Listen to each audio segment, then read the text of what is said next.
A portion of this video is sponsored by Nomad E-Sim. South Korea is a country that we have wanted to visit for such a long time. With its great food, history, shopping and skincare, it's a country that we are so happy to be finally adding to our list. Good morning everybody and welcome to South Korea. We finally made it. Behind me you can probably hopefully see the famous Myeongdong shopping street. We are going to go and check it out. This is our first place in Seoul. Let's go see.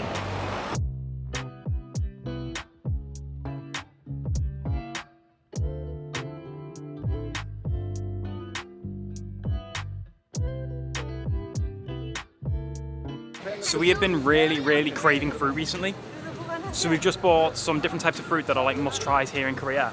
I'm going to give them a go when we find somewhere a little bit quieter. So we've come to one of the little photo booths in the middle of Seoul. So we're going to go get some pictures taken and wear some silly costumes. I think these are really popular because they're literally everywhere we go. So we're going to try and figure this out. Let's get special. My strap keeps falling off. Cowboy hat. Yeah, there's 8. They're probably the most awkward photos There's we've more, ever taken. there's more. Oh, hang on. I Oh. like that one. That one. No, one. Here they are.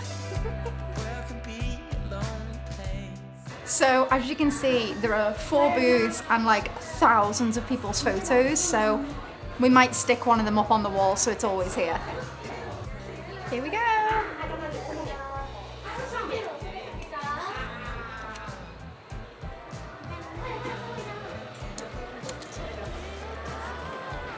So we stuck it up on the wall with one of our own Lost Knox stickers. It's the first Lost Knox sticker we've put anywhere out in the wild. So if you do manage to find this store, take a selfie with it and tag us on Instagram and we'll upload you on our stories.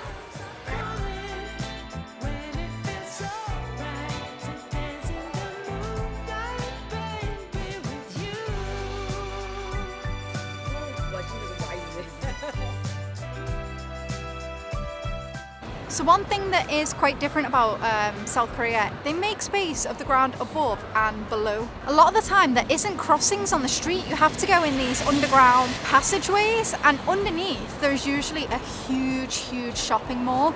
Let's see if this one's got one, but it's crazy. So we're sitting inside the Royal Palace Gardens. I came here because I saw the cherry trees from outside and we were lucky enough to see the change of the guard outside.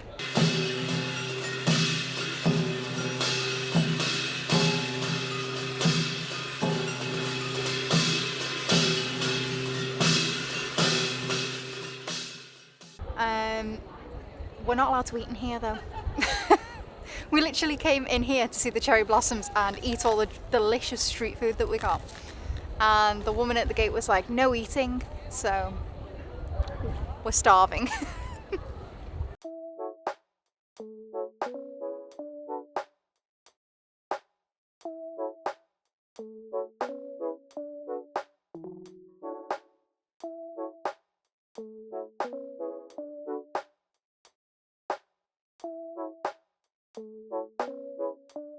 This is the first food that we bought. I am so grateful that she put this in a bag because it would have been absolutely everywhere. It's called tteokbokki. I've probably absolutely butchered the name of that. I'll put the spelling down below. This is basically fried rice cakes in a sauce. We've seen it everywhere, we just haven't tried it yet. So I'm gonna give this a go. So there's a piece of it. It's really fragrant. It smells almost like kimchi mixed with tomato sauce. It looks almost like a gnocchi. Let's give it a go. Okay, that is really chewy, really delicious. It's very spicy. It tastes very much like the same kind of spice that's in kimchi, but there's definitely more chili in this. It's kind of sweet, really savory. I'd give that a good 8 out of 10. I'm not sure Leanne will like this because of the spice in it, but it's really good. Wow, that is spicy, very spicy. But the taste is so good. It's actually quite sweet, but it's spicy. That's really chewy. That rice cake is super chewy and quite dense. If it wasn't so spicy, I'd probably give it an 8, but because I'm not very good with spice, I give it a 7. Luckily for me, we also bought some kimbap. There's so much in this, it's so heavy. This was 7,000 won, which is, I think, pretty cheap, especially for the middle of Seoul. Try and get a bit out. It's just standard kimbap. Here we go. This was not the best one I've ever had because there's really nothing in it. There's a bit of radish, spinach and cucumber, and that's literally it. But it's nice for like a light lunch. Give it like a 7 out of 10. I've been really craving some vitamin C, some fruit. I've had a little bit of a cold for the past couple of days, and I think this will help get rid of that. But anyway, these things, we had a little sample in the shop. They're really good, really delicious. They're obviously just an orange, but so juicy and so full of flavour. They're really good. And then we've also got some beautiful strawberries, which we're going to try in a second. And one of those Korean melons, which I've never seen before. We're going to give that a go as well.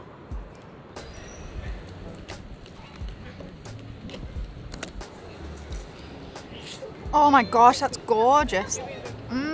It basically tastes the same as a honeydew melon. The same. I think this one tiny Korean melon cost us 3,000 won. So fairly expensive for the size of it, but it is really nice. Yeah, 8 out of 10. Real quick, we want to talk to you about the sponsor of today's video, Nomad E-Sim. It can become a real pain trying to find a SIM card in each new country. Prices are really high in the airports, and trying to navigate a city to find somewhere that sells one when you don't have access to the internet and don't understand the language can make it super frustrating.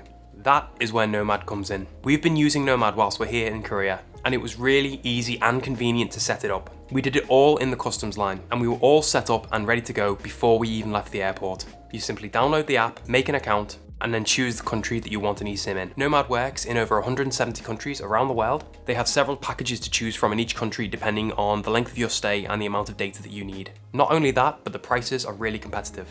Once you've chosen your package, there is an automatic installation process, as well as simple and clear instructions to follow. What we loved is that the app tells you exactly how much data you've used and how long is remaining on your plan, meaning you never have to worry about if you are using too much data or not. Nomad have also given us a referral code, so if you need a SIM, use the code LOSTAEDR to get $3 off your first purchase. Thank you Nomad E-Sim for sponsoring today's video. Good morning everybody and welcome back to Seoul. It is day 2 of our adventure. We are here in one of the small districts in Seoul. Hidden around us is apparently a tiny little secret hidden coffee shop. So we're going to try and find it. We're going to try our best.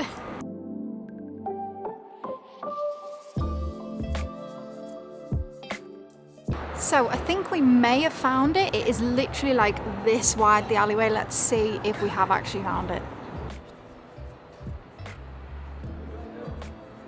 Okay, let's go.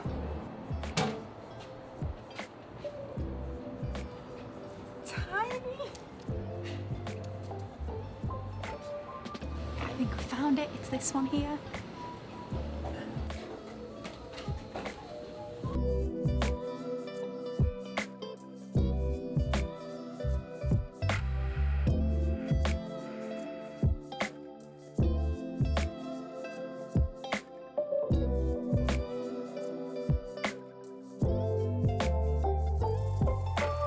So this place is like really chill. It's got like a 1950s atmosphere.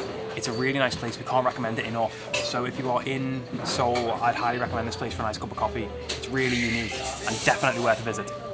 So that place was absolutely gorgeous. We didn't realise how big it actually is. If you go just across the little street, there is a separate little bakery. It's part of the same cafe, and there's like 3 floors. They had the most gorgeous fish tank up on the 2nd floor, and there's bathrooms. Really nice place. You have to check it out in Seoul. Okay, so we've come to Seokchon Lake. We're not going to be able to stay here for too much longer because we do actually have somewhere else we need to get to and we're quite time constrained. But we're going to take you around the lake. It's very busy here, so I'm not sure how much footage we're going to be able to get or how good the footage is going to be. But let's go and have a look.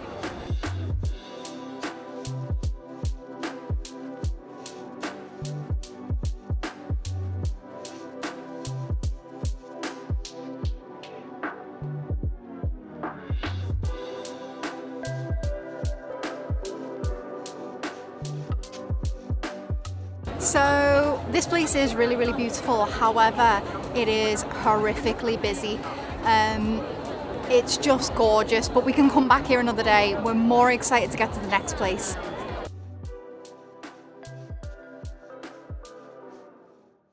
Hi everybody and welcome to the next location, the one we're most excited about. Welcome to Magic Land or Yongma Land here in Seoul.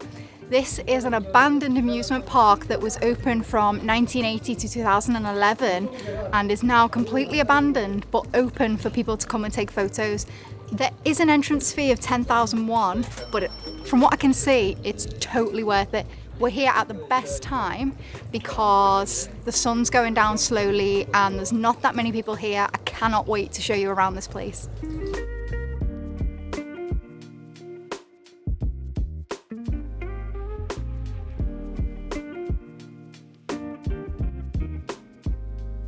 Tickets please. We've just had a bit of a photo shoot on the merry-go-round behind you and now we're going to try and have another one on this.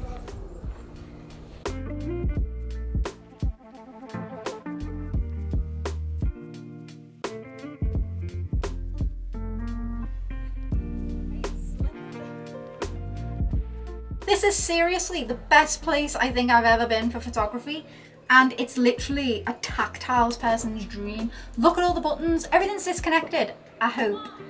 Buttons, emergency stop that you have to twist and then press, there's little clickers. It's amazing.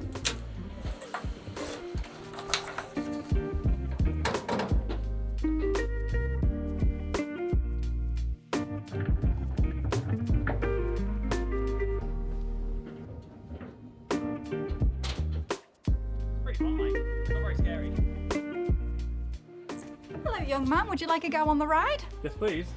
Very well, that'll be £10 please. Are you this high?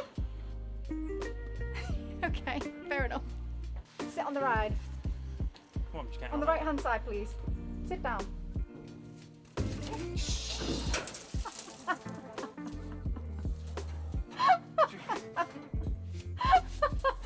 Absolutely covered in rust. Yep, that's why I wanted to film before you'd even got on. So guys, we're gonna leave now. The sun is going down. It's really beautiful. There's actually a couple here that I think have been married and are having a photo shoot here. It looks amazing. You could definitely spend the day here, no problem. There's literally us and maybe 2 or 3 other people. It is about to close though, so we are gonna head back. It's about 2 hours back to our hotel, so we've got quite a trip. Hope you enjoyed it.